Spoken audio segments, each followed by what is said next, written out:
Rahasia bacaan subuh yang mengguncang langit. Assalamualaikum warahmatullahi wabarakatuh, sahabat Asy-Syifa. Selamat datang kembali di Syifaul Qalbi. Terima kasih yang sebesar-besarnya atas waktu yang telah kamu luangkan untuk hadir di sini. Kami tahu, di tengah hiruk-pikuk dunia digital yang penuh dengan notifikasi, scroll tanpa henti, dan tontonan tanpa arah, kamu akhirnya terdampar di video ini. Dan percayalah, itu bukan kebetulan. Kehadiranmu di sini adalah bagian dari skenario yang ditulis oleh takdir. Karena bisa jadi, hari ini kamu tidak sedang sekadar menonton, tapi sedang dipilih untuk menerima sebuah pesan penting dari langit. Sahabat Asy-Syifa, pernah gak kamu merasa subuh itu punya rasa yang beda? Udara yang dingin, suara alam yang perlahan, sepi yang seperti berbicara. Lalu kamu salat subuh, mungkin dengan mata masih setengah tertutup, atau mungkin sambil menahan kantuk. Bacaan surat pendek jadi andalan, biar cepat selesai. Tapi tahukah kamu, ada bacaan-bacaan tertentu yang jika dibaca saat subuh justru bisa menjerumuskan pada dosa besar. Iya, kamu gak salah dengar. Dosa besar, dan ini bukan sembarang asumsi. Ini bukan mitos warisan nenek moyang. Ini adalah hasil dari kekeliruan dalam memahami ibadah. Dan lebih mengejutkan lagi, ternyata banyak yang terjebak dalam dosa ini tanpa sadar. Bahkan para ustadz pun ada yang awalnya tidak menyangka bahwa bacaan tersebut bisa menjadi pintu masuk kesalahan besar dalam ibadah subuh. Makanya, hari ini kita akan bongkar abis rahasia ini. Kita akan mengupas satu persatu, bukan dengan gaya menggurui, tapi dengan pendekatan yang santai, penuh makna, dan tentunya dengan cinta. Karena tujuan kita bukan menakut-nakuti, tapi menyadarkan. Biar kita semua bisa meluruskan kembali arah, sebelum langkah-langkah kita semakin jauh dari kebenaran. Sahabat Asy-Syifa yang dirahmati Allah, coba kamu pikirkan sejenak. Berapa kali dalam seminggu kamu salat subuh dengan bacaan yang itu-itu saja? Surah Al-Ikhlas, Al-Kautsar, atau Anas. Ya, memang pendek dan cepat selesai. Tapi apakah kamu tahu bahwa ada aturan tak tertulis dalam ibadah yang jika dilanggar bisa menggeser makna dari sunnah menjadi bid'ah? Di sinilah masalahnya, bukan pada surahnya, tapi pada niat yang dibungkus kebiasaan. Banyak di antara kita yang merasa aman saat salat subuh karena tidak telat, karena sempat wudhu, karena sudah sujud. Padahal, di balik bacaan yang diucap cepat-cepat itu, tersimpan kekeliruan besar yang tidak semua orang sadari. Dan disinilah pentingnya energi bersama. Kita tidak ingin hanya menjadi penonton pasif. Maka yuk, ketik angka 77 di kolom komentar sebagai bentuk komitmen. Komitmen bahwa kita hari ini hadir bukan hanya sebagai pemirsa, tapi sebagai pencari kebenaran. Angka itu adalah simbol dari energi positif kita, sinyal bahwa kita siap menerima cahaya yang ingin diturunkan dari langit melalui ilmu. Sekarang bayangkan ini, ada seseorang yang rutin bangun subuh, bahkan sebelum azan. Ia salat, berzikir, bahkan menangis dalam doanya. Tapi ternyata, ada satu kesalahan kecil yang terus dia ulang. Kesalahan yang mungkin terlihat sepele, tapi berdampak fatal. Kesalahan dalam memilih surah, bukan karena dia tidak hafal yang lain, tapi karena dia terlalu nyaman dengan pilihan yang sama. Ini bukan cerita fiktif, ini adalah gambaran dari realita umat. Umat yang semangat ibadahnya tinggi, tapi pemahamannya tipis. Umat yang merasa sudah dekat dengan Allah, tapi sebenarnya sedang menjauh pelan-pelan karena tanpa sadar menyalahi tuntunan Nabi. Sahabat Asy-Syifa, Rasulullah SAW telah mengajarkan banyak hal, termasuk soal bacaan dalam salat. Dan uniknya, untuk salat subuh, Rasul punya preferensi khusus. Tapi sayangnya, banyak dari kita yang tidak tahu. Yang kita tahu hanya, asal salat, yang penting. Rukuk sujud. Padahal, bacaan dalam salat adalah ruh dari ibadah itu sendiri. Kalau bacaan itu salah tempat atau salah makna, maka ibadah kita bisa kehilangan arah. Ini sebabnya mengapa hari ini penting. Karena kamu yang menonton video ini punya kesempatan untuk tahu, lalu menyebarkan kebenaran ini ke orang lain. Dan percayalah, satu orang yang sadar hari ini, bisa menyelamatkan generasi berikutnya dari kekeliruan yang sama. Lalu pertanyaannya, surah apa saja yang sebaiknya tidak dibaca saat subuh? Dan kenapa bisa sampai dikaitkan dengan dosa besar? Apakah benar ada dalilnya, atau ini hanya interpretasi ulama tertentu saja? Tenang, kita tidak akan masuk dengan tudingan atau kesimpulan sepihak. Tapi kita akan membedahnya dengan akal sehat, hati yang tenang, dan landasan ilmu. Karena Shifaul Qalbi bukan sekadar tempat nonton, tapi tempat belajar, merenung, dan berubah.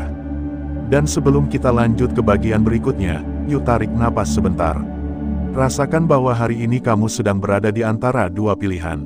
Tetap dengan kebiasaan lama, atau membuka hati untuk kebenaran yang mungkin terasa pahit, tapi menyelamatkan. Kita akan lanjut ke bagian 2, di mana kita akan bahas 3 surah yang sering disalahgunakan dalam salat subuh. Surah-surah yang sebenarnya mulia, tapi bisa jadi musibah bila dibaca dalam konteks yang salah. Tapi sebelumnya, coba kamu tulis di komentar, surah apa yang paling sering kamu baca di salat subuh. Jujur aja, karena dari komentar kamu, mungkin ada ratusan orang lain yang ikut tercerahkan. Dan siapa tahu, komentar kamu hari ini, bisa jadi saksi bahwa kamu pernah ingin memperbaiki diri. Kita ketemu di bagian 2, dan pastikan kamu tetap bersama kami. Karena setelah ini, kamu akan tahu bahwa ibadah bukan hanya soal niat, tapi juga soal arah. Bersama Shifaul Qalbi, kita belajar mengobati hati. Karena hati yang sembuh, adalah hati yang tahu bagaimana mencintai Allah dengan benar. Sampai ketemu di pembahasan berikutnya. 3 surah yang sering disalahgunakan saat subuh. Sahabat Asy-Syifa, alhamdulillah, kamu masih bersama Shifaul Qalbi. Masih bertahan berarti kamu haus akan kebenaran. Dan itu bukan perkara kecil. Karena di zaman ini, mempertahankan kehausan pada ilmu adalah bentuk jihad. Jadi, terima kasih telah menjadi bagian dari perjuangan ini. Dan sekali lagi, ini bukan kebetulan. Kamu masih di sini karena hati kecilmu tahu bahwa ada yang perlu dibenahi. Ada yang ingin kamu selamatkan, bukan hanya untuk dirimu, tapi juga untuk orang-orang yang kamu cintai. Sahabat Asy-Syifa, tadi di bagian pertama kita sudah menyentuh satu fakta penting. Bahwa ternyata ada bacaan dalam salat subuh yang kalau dibaca secara terus-menerus, tanpa dasar yang kuat, justru bisa mengarah pada dosa besar. Sekilas memang terdengar mengada-ada. Tapi saat kita telah dengan hati yang terbuka, kita akan melihat bahwa setiap detil dalam ibadah itu punya makna. Dan ketika makna itu dilupakan, ibadah bisa kehilangan rohnya. Hari ini kita akan bahas dengan pelan, tapi dalam. 3 surah yang sering kita baca di waktu subuh. Surah yang kita kira membawa kebaikan, padahal bisa membuka pintu kesalahan. Bukan karena ayatnya salah, tapi karena pemahamannya yang menyimpang. Mari kita mulai dari yang pertama. 1. Surah Al-Waqiah, surah pembuka rezeki yang salah tempat. Sahabat Asy-Syifa, siapa yang tidak kenal surah Al-Waqiah? Surah ini populer luar biasa. Di mana-mana kita dengar bahwa surah ini pembuka pintu rezeki. Bahkan ada yang menjadikannya rutinitas wajib. Subuh-subuh, langsung ambil mushaf, lalu membaca surah Al-Waqiah dengan penuh harap. Semoga rezeki hari ini lancar, semoga dompet tidak kering, semoga utang cepat lunas. Tapi pertanyaannya, apakah benar Rasulullah SAW pernah mengajarkan surah Al-Waqiah dibaca saat subuh? Apakah ada hadits sahih yang secara spesifik menunjukkan bahwa surah ini dibaca di waktu itu? Jawabannya, tidak ada dalil yang secara tegas menyuruh membaca surah Al-Waqiah saat subuh. Bahkan, jika dilakukan secara terus-menerus dengan keyakinan bahwa itu adalah ajaran, maka bisa tergelincir ke dalam bid'ah fikriyah, yaitu inovasi dalam pemikiran ibadah yang tidak pernah dilakukan oleh Rasulullah maupun para sahabat. Ingat, bid'ah bukan hanya soal bentuk ibadah, tapi juga soal keyakinan dalam ibadah. Jika kita membaca Al-Waqiah subuh-subuh karena memang suka dan ingin merenunginya, itu baik. Tapi jika kita baca karena merasa, kalau subuh harus Al-Waqiah biar kaya, maka itu adalah tasyri' baru, alias membuat syariat baru yang tidak diajarkan Nabi. Padahal, Nabi punya kebiasaan sendiri dalam salat subuh. Dan Al-Waqiah tidak termasuk dalam daftar surah yang biasa beliau baca. Maka, berhati-hatilah. Jangan sampai niat mencari berkah malah membuka pintu kesalahan. Tanyakan pada diri sendiri, apakah aku membaca surah ini karena ilmu atau hanya ikut-ikutan? Coba jujur, kalau selama ini kamu rutin membaca Al-Waqiah di subuh, pernah gak kamu tanyakan dasarnya? Tuliskan di komentar jika kamu pernah, agar yang lain juga ikut berpikir. 2. Surah Yasin, surah kehidupan yang disalahpahami. Surah kedua ini mungkin lebih akrab lagi di telinga. Yasin, bahkan ada istilah, Yasinan. Sebuah tradisi yang di berbagai daerah dijalankan hampir setiap malam Jumat. Tapi tahukah kamu, surah Yasin juga kerap dijadikan senjata saat subuh. Alasannya sederhana, biar harinya lebih tenang, biar segala urusan dimudahkan. Bahkan ada keyakinan di sebagian masyarakat bahwa membaca Yasin setelah subuh bisa membuka keberkahan harian. Tapi lagi-lagi, mari kita tanya, benarkah itu diajarkan Nabi?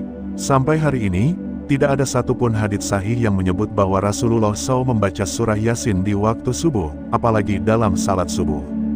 Yang ada justru kebiasaan beliau membaca surah Qaf dan surah Ar-Rum. Bahkan, dalam beberapa riwayat, Rasul membaca surah As-Sajdah dan surah Al-Insan saat subuh hari Jumat.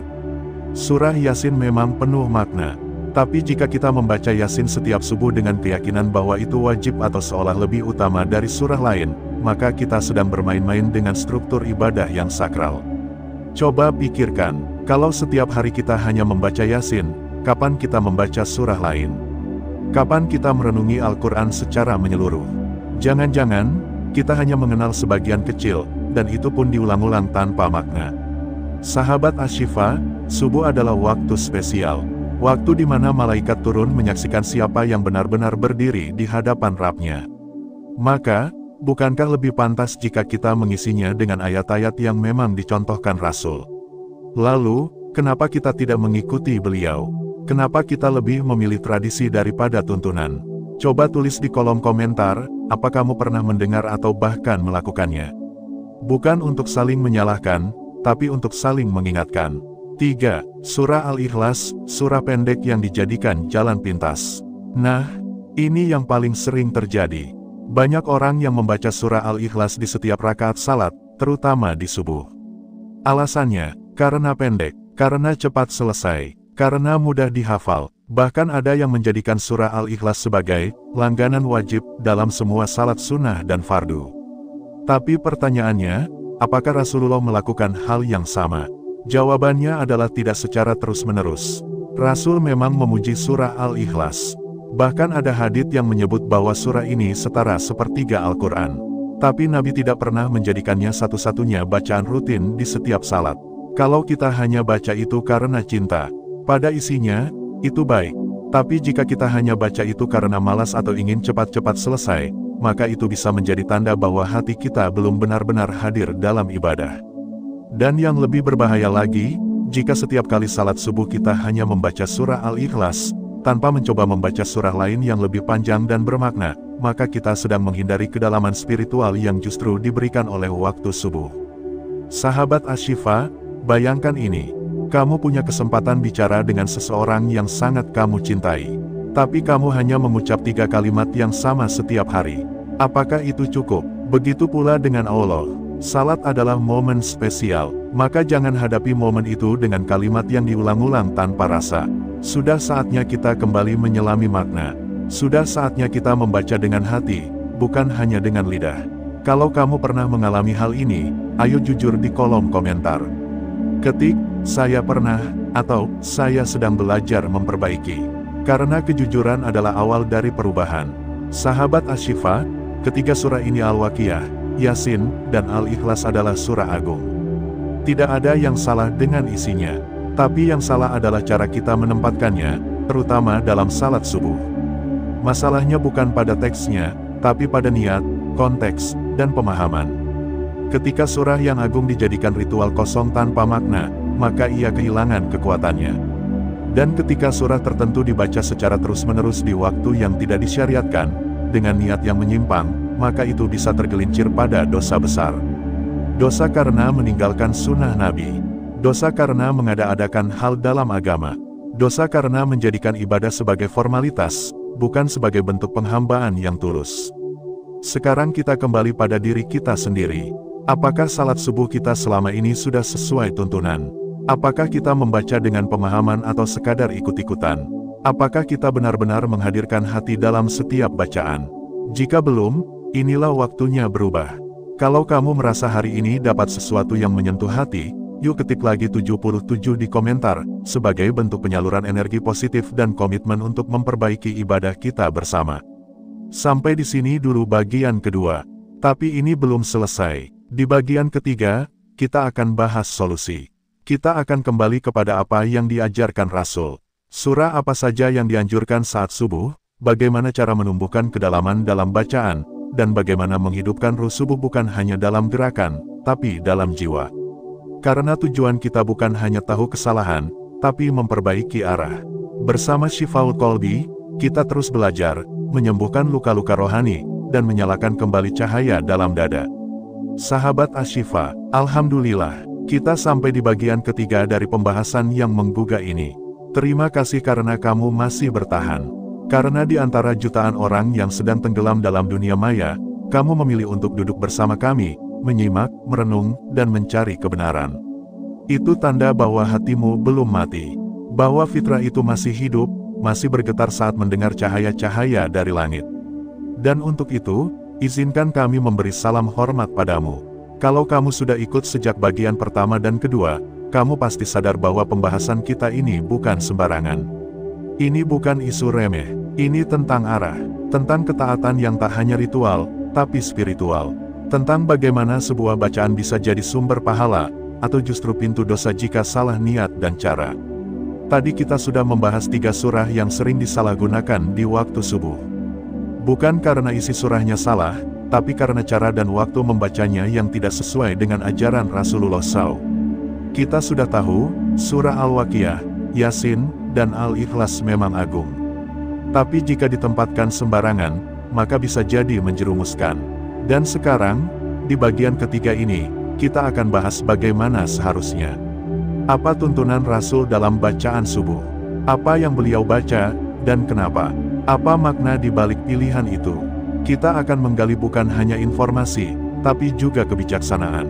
Karena Shifaul Qalbi bukan hanya kanal informasi, tapi ruang untuk memperdalam keimanan. Sahabat Ashifa, yuk kita mulai dengan satu pertanyaan penting. Siapa teladan terbaik dalam ibadah? Siapa yang paling tahu bagaimana cara mendekat kepada Allah? Jawabannya tentu saja, Rasulullah Muhammad SAW. Maka jika kita ingin ibadah kita diterima, jika kita ingin mendapatkan cinta dari Allah, maka cara terbaik adalah dengan meniru Rasulullah.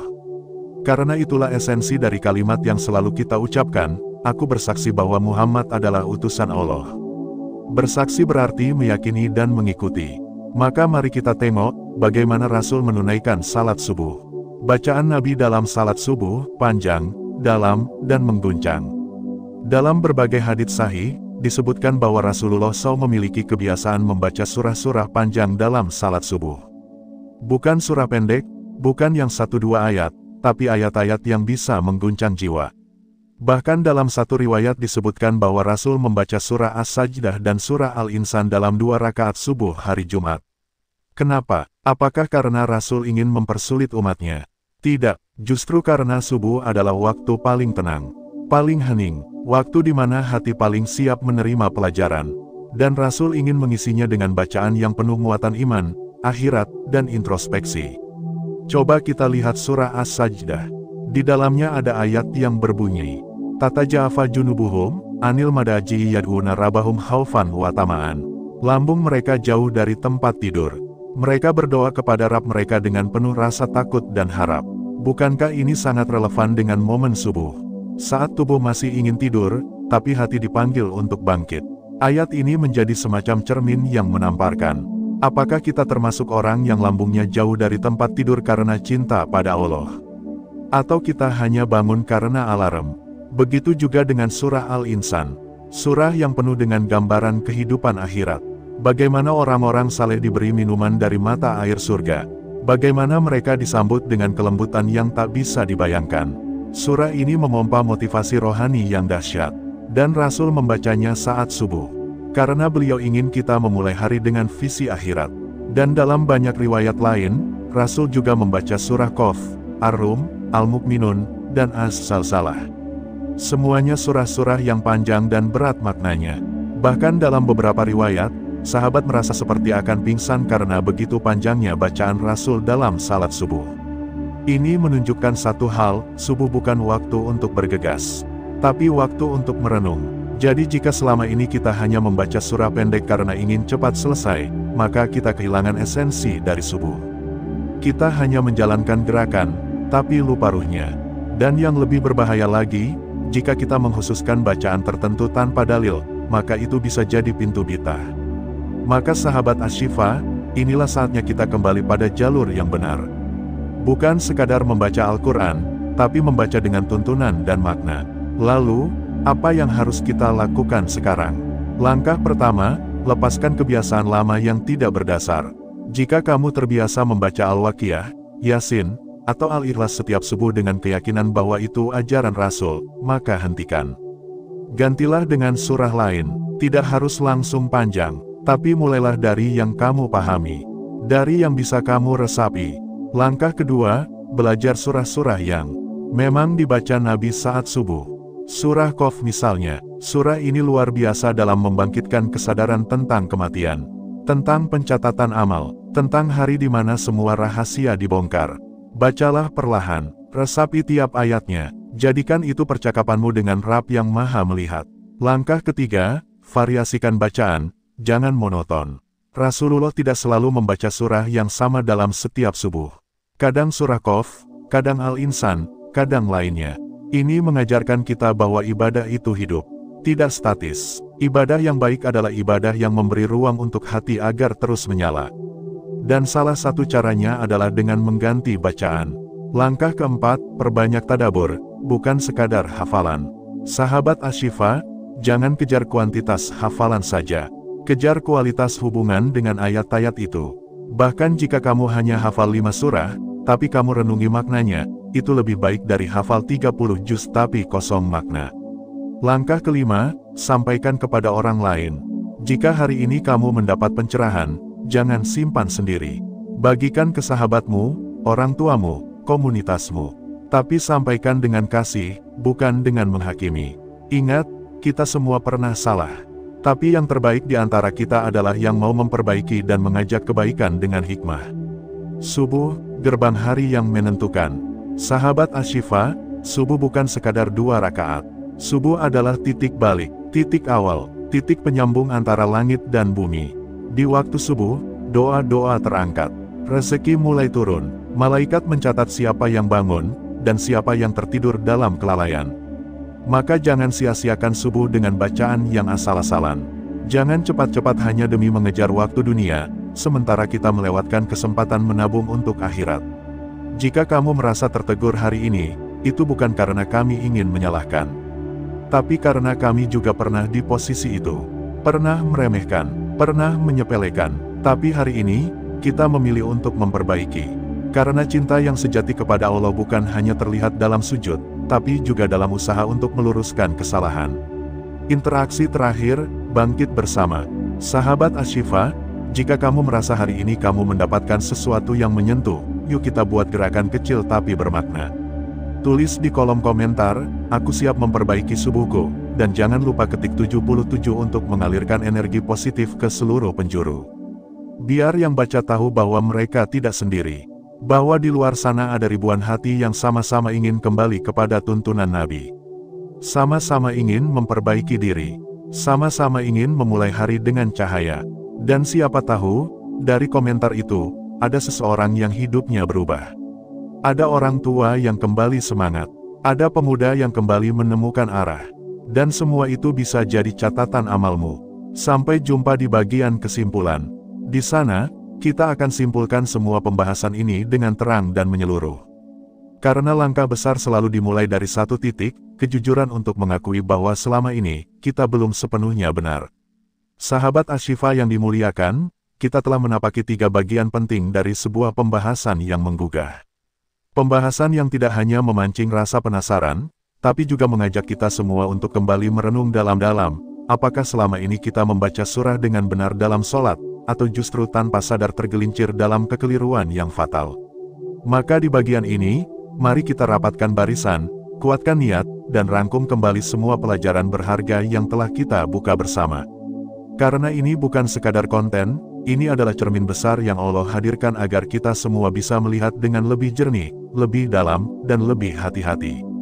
Pertama-tama, yuk sama-sama kita beri energi positif di kolom komentar dengan ketik angka 77, agar video ini bisa menjangkau lebih banyak hati yang butuh petunjuk. Sahabat Asy-Syifa, seperti yang kita bahas dari awal, tidak ada satupun ayat dalam Al-Quran yang buruk. Tidak ada satupun surah yang salah. Tapi cara kita membaca, kapan membacanya, dan bagaimana kita menempatkannya, inilah yang menjadi kunci penting. Dan inilah yang kadang luput dari perhatian. Ada 3 surah yang secara khusus kita ulas karena seringkali disalahpahami penggunaannya dalam sholat subuh, terutama dalam konteks tertentu yang jika tidak dijelaskan dengan hati-hati bisa menyeret pada dosa besar. Kita sudah jelaskan, surah pertama, yang berkaitan dengan ancaman terhadap pembohong agama, bukan surah yang buruk. Tapi ketika dibaca oleh seorang imam dalam kondisi masyarakat sedang terpecah belah, maka bisa jadi menimbulkan fitnah. Bisa jadi mengarah pada tuduhan dan menggiring opini. Ini yang para ulama sebut sebagai, membaca ayat dengan niat menyindir, dan inilah yang berbahaya. Lalu surah kedua, yang berbicara tentang kecelakaan bagi orang-orang yang ria, juga bukan surah yang salah. Tapi membaca ini dengan niat menjatuhkan seseorang, apalagi ketika subuh menjadi momen yang sakral dan awal hari, bisa menimbulkan luka sosial yang sangat dalam. Dan surah ketiga, tentang orang-orang munafik, adalah surah yang sangat berat.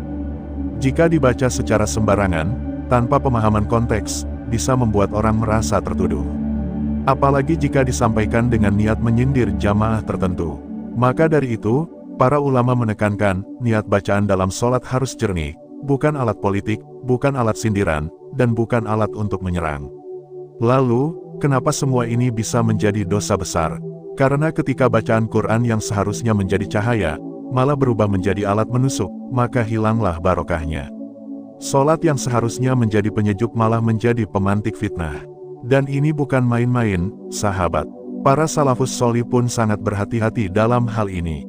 Mereka bahkan menghindari bacaan tertentu dalam sholat jika khawatir makmumnya salah paham. Dari sinilah kita bisa menyimpulkan bahwa kebenaran tidak hanya soal isi, tapi juga waktu dan cara menyampaikannya. Bahkan surah paling mulia sekalipun, kalau dibaca dengan niat yang menyimpang, bisa membawa murka Allah. Sahabat Asy-Syifa, mari kita belajar dari kisah-kisah para sahabat Nabi.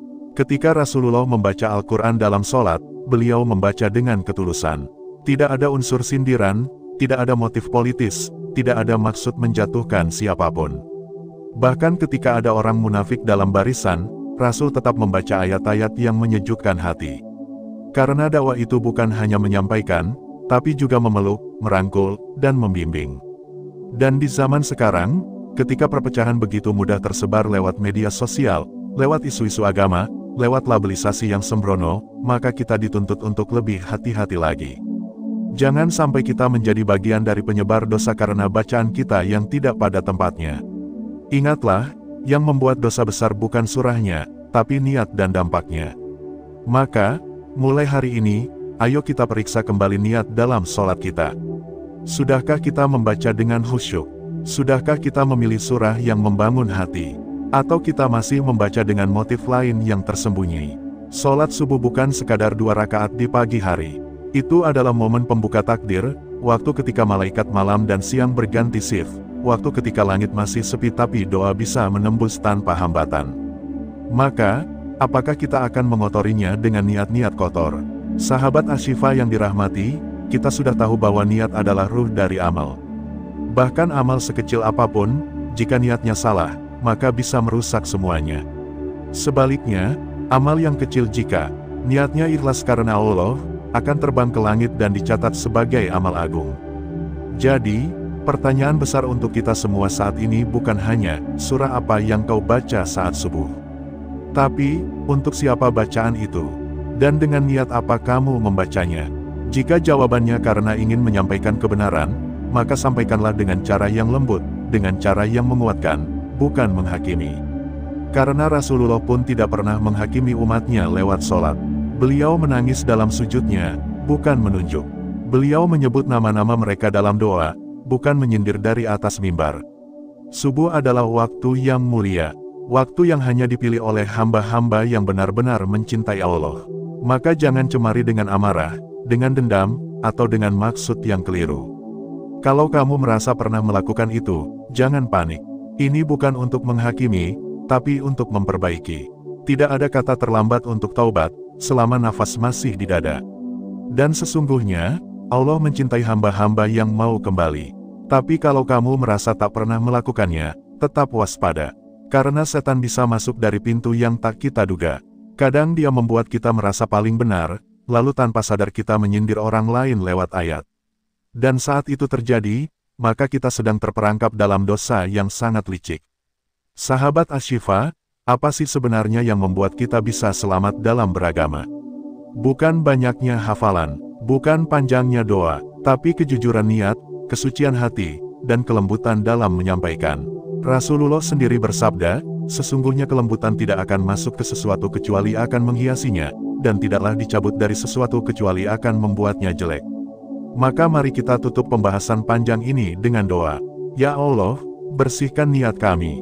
Jauhkan kami dari bacaan-bacaan yang menyesatkan karena nafsu. Bimbing lisan kami agar hanya melafazkan ayat-Mu dengan cinta, bukan dengan amarah. Jadikan sholat kami sebagai jembatan menuju surga, bukan jebakan menuju neraka. Dan ampuni kami, jika selama ini kami membaca bukan karena-Mu. Sahabat Ashifa, jika hatimu tersentuh dengan pembahasan ini, itu bukan karena kata-kata kami, tapi karena Allah sedang mengetuk hatimu. Jangan sia-siakan hidayah yang sedang datang ini. Sebarkan energi positifnya dengan ketik 77 di komentar. Biar semakin banyak orang yang sadar bahwa surah dalam sholat bukan hanya urusan hafalan, tapi juga urusan hati dan niat. Dan jangan lupa, masih banyak pembahasan lain yang akan membuka mata dan hati kita. Tetap bersama Syifaul Qalbi dan terus dampingi kami dalam perjalanan menjemput cahaya. Sampai jumpa di tema berikutnya, dan semoga kita semua dilindungi dari dosa besar yang tak disangka-sangka. Amin ya robbal alamin.